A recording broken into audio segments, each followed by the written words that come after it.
This week in Cincinnati, we finally enjoyed some sunshine after a long stretch of overcast skies. We decided to head to the Queensgate area to see what action we could find.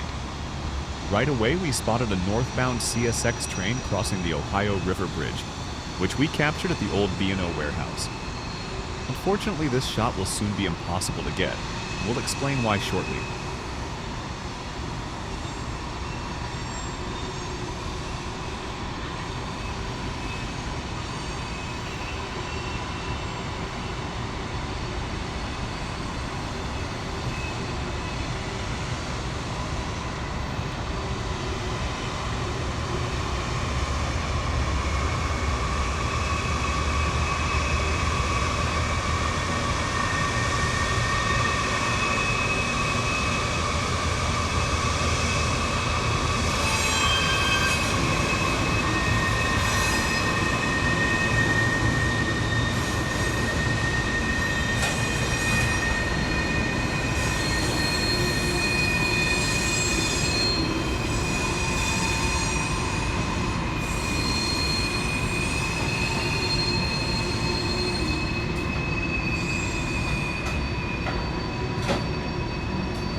The Baltimore and Ohio Railroad built this massive building in 1904 as a major shipping center and transfer point.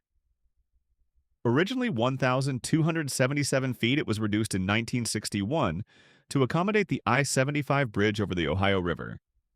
Now, over 60 years later, another huge eastern chunk of the building is coming down.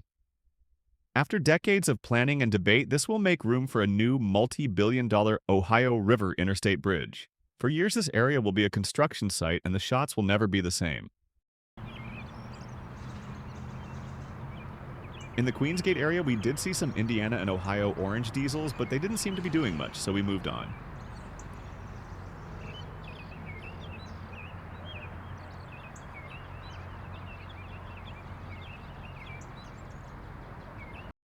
This day it was pretty quiet, but we finally got the L411 CSX local to Worthville, Kentucky.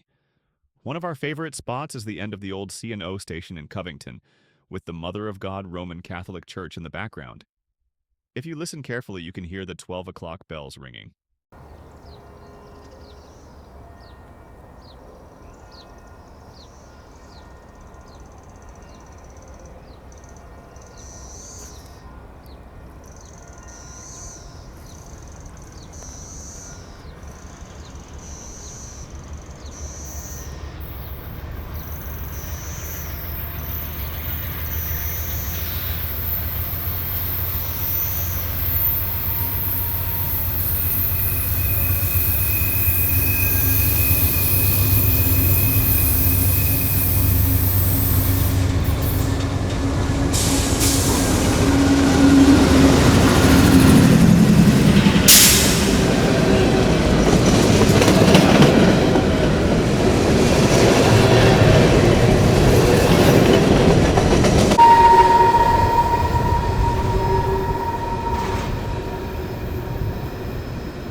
This was supposed to be a simple chase. However, we knew when L411 pulled into the Nichols siding and turned off the headlight, we were in trouble. We were aware of a northbound train from Louisville, but it was nowhere close. After a 2.5-hour wait, the train finally departed, yet there was still no meat. The opposing train was never seen. Things just don't go as planned when chasing trains.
Next, we see our friend at Verona at the freshly cut park, and then finally on the double track at Glencoe.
Covington is quite the hotspot, with 3 different lines converging at KC Junction. However, we were really hoping to catch a southbound train on the old L and N line to Corbin, Kentucky. There are some neat photo spots we've been wanting to capture. Unfortunately, it has the least amount of daylight traffic. We couldn't catch a break this morning as we had a succession of 3 northbound trains in a short time.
Our luck finally turned with this southbound train, and we were ready for the chase.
Our first spot is Ryland, which is unusual for two reasons.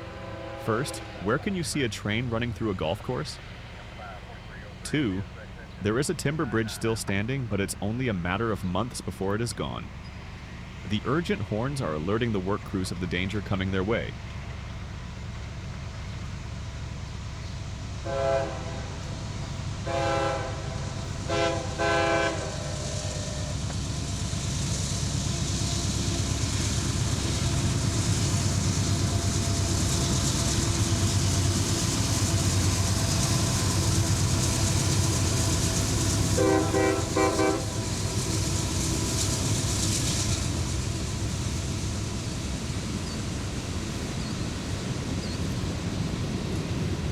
The next location at Catawba is tough to get because it's over 3 miles down a country lane.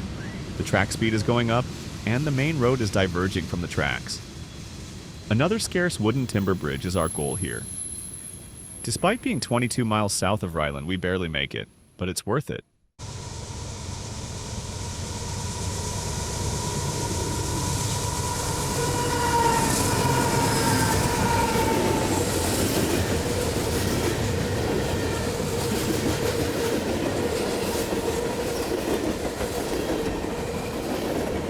It was fairly evident that this guy was really moving, so we debated about trying for our next spot, which was over 35 miles away.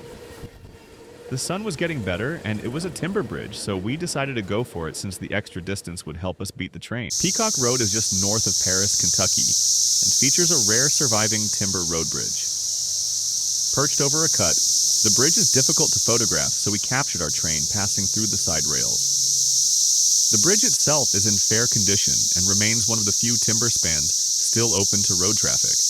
However, the wooden planks definitely rattle when vehicles cross. Adding to the atmosphere, the loud chorus you hear is from thousands of cicadas that emerge every 17 years. While they're harmless to humans, they don't bite. They can be a real nuisance, especially when they keep landing on you. Our decision to shoot here paid off as we made it with a comfortable lead time to catch our train powering under our spot.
We had not intended to get this far south, but that is what happens when you are on a chase.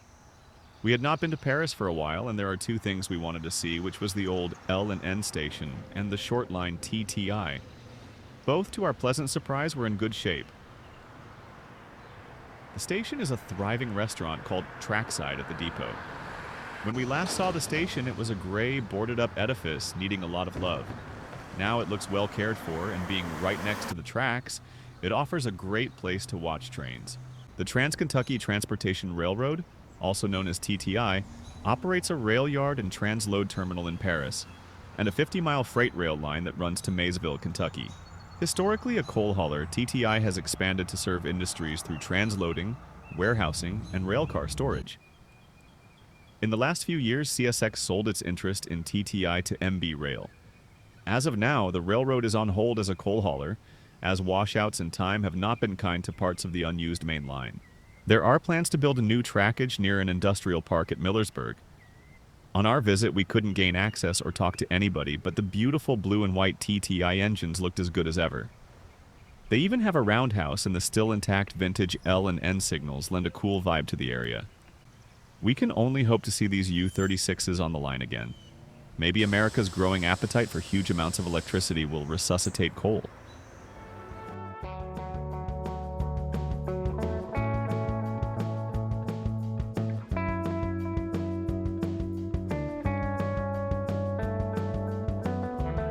Thanks for watching. We hope this has brightened your day. Don't forget to hit the like button, share with your friends, and subscribe. You don't want to miss any of our exciting new videos. They might be steam, diesel, vintage, modern, travel by train, or anything transportation. See you trackside.